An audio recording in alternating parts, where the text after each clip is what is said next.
आज भरून वांग खाणार का? हो कर मम्मी, मला खूप आवडतं. खारं वांग करायचं. हो हो. खोबरं कोथिंबीर वाटून.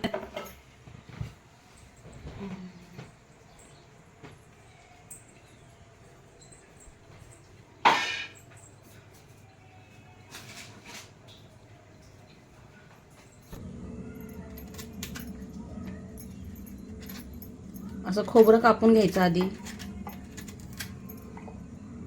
बस झालं.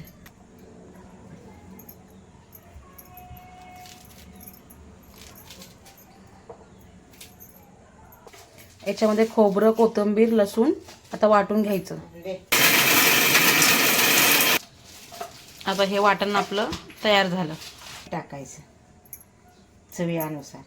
मीठ टाकायचं चवीनुसार. हे शेंगदाण्याचं कूट.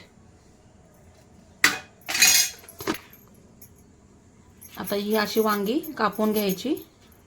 अशी कापून घ्यायची. ही वांगी धुवून घेतली. आता मसाला भरायचा.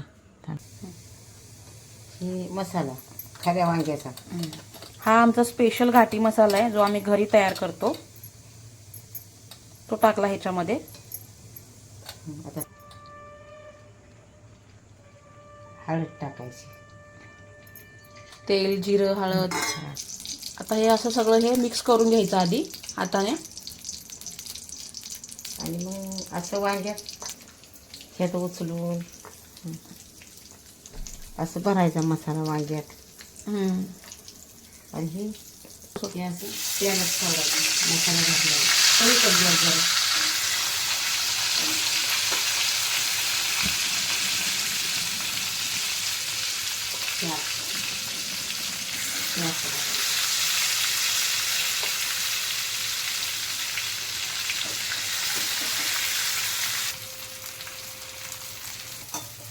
आता हे असं मिक्स करायचं.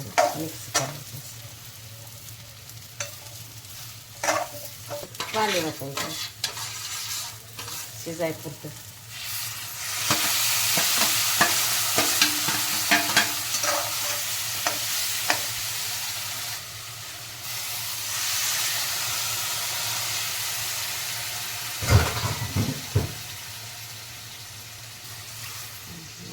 वांगी परतून झाली तर तुम्हाला हवं तेवढं पाणी त्याच्यामध्ये होता. आता वाफेवर झाकायचं. आता ह्याच्यावर झाकू का? गॅस कमी करून असं झाकून ठेवायचं. अशा प्रकारे 10-15 मिनटं शिजवल्यानंतर आपलं वांग मस्त शिजलेलं आहे. आता खाऊन घेऊया आणि भेटूया नेक्स्ट व्लॉगमध्ये. Bye bye mummy. Bye bye कर. Bye bye.